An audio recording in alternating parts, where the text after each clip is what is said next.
Ramzan is here. Why not start it with Sirat Nabi?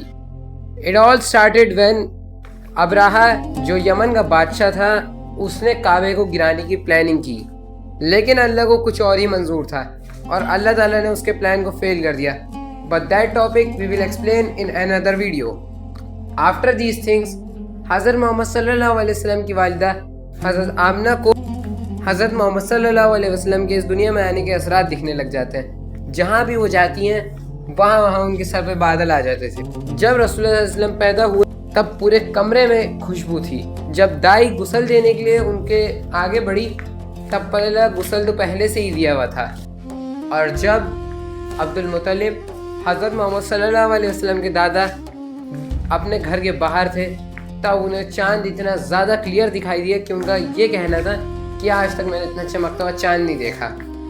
जिस साल रसूलुल्लाह सल्लल्लाहु अलैहि वसल्लम पैदा हुए उसी साल उनके वालिद हज़रत अब्दुल्ला का इंतकाल हो गया. जब रसूलुल्लाह सल्लल्लाहु अलैहि वसल्लम 6 महीने के थे तब उनकी वालिदा का इंतकाल हो गया. इसके बाद रसूलुल्लाह सल्लल्लाहु अलैहि वसल्लम का ध्यान उनके दादा अब्दुल मुत्तलिब ने रखा.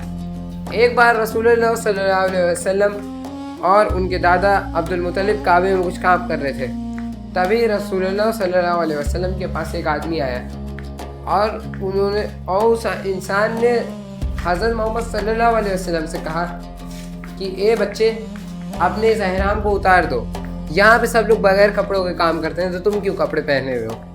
रसूलुल्लाह सल्लल्लाहु अलैहि वसल्लम ने रिफ्यूज़ किया, लेकिन जब कहते हैं उसने ज़बरदस्ती करने की कोशिश की तब रसूलुल्लाह सल्लल्लाहु अलैहि वसल्लम बेहोश हो गए.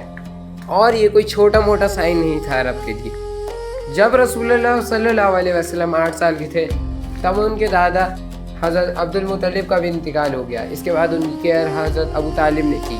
हज़रत अबू तालिब ने कभी भी उनको अपने बेटों से अलग नहीं समझा, उन्हें हमेशा अपने बेटों जैसा ट्रीट किया.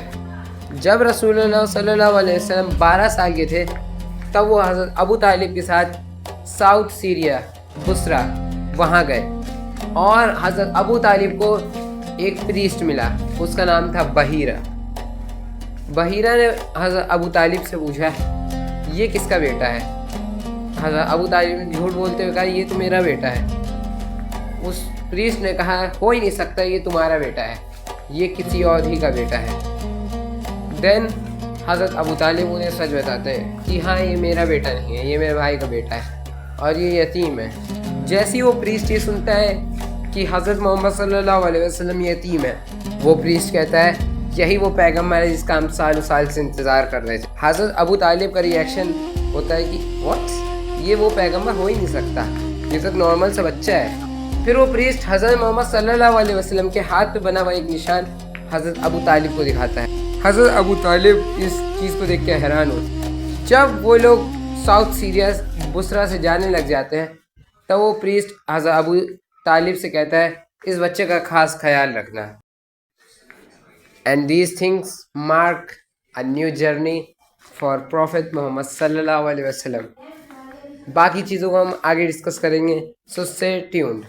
That's all for today. Assalamu alaikum. Smile, it's sunnah. And there is a request. Ramzan चल रहे तो इबादतों में बिल्कुल कोताही ना दिखाएं. अल्लाह हाफिज़.